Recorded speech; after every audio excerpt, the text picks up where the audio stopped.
Well, nurse, Brian Morey has croaked it and here he's on the slab in the mortuary. Yes, doctor.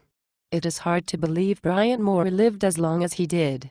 It is a miracle that he has not croaked it before now. Rolf Harris will perform Timey Kangaroo Down Sport at his funeral and Bob Hawke will read the eulogy.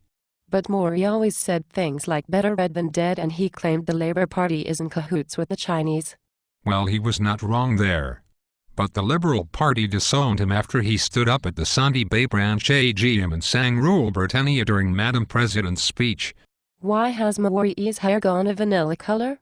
That is what happens when you drink a lot of Sudanese Pinot Noir. Has it also made his dick shrink? No. That is just a little dick. Is that right? He hired a Sudanese girl to do housekeeping, and because she is so tall she found money and cigarettes on top of the cupboards? Yes. That little thing would not have hurt her.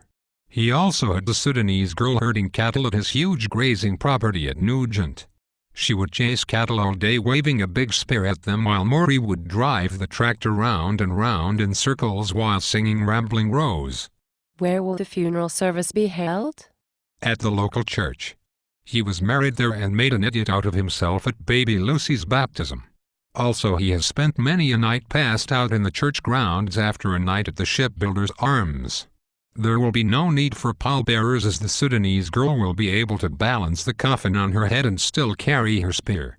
Is that right? He would claim someone had put LSD in his drink? Yes, and every time he would wake up in the churchyard he would claim he had been hit over the head. He was a big believer in the cash economy, and one Christmas he took his staff to blue skies. He was so drunk he fell backwards into the river and had to swim to Waterman's Dock. There were $100 notes everywhere. The next day there were hundreds of people fishing at Waterman's Dock. He rang a taxi once from the Dr. Syntax Hotel and went outside in a torrential downpour trying to light a cigarette. The taxi pulled up and said, "Is your name Morey?" Morey said yes, and the taxi driver sped off. From all the evidence here, it looks as though giving up smoking was the cause of death. Yes, coupled with taking Champrix washed down with copious amounts of alcohol. According to reports, his behavior was erratic to say the least.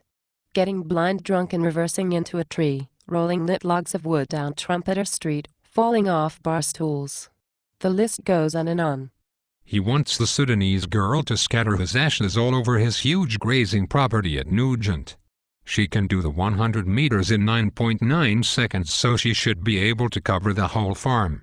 Let us hope his old friend Osama can make it to the funeral service.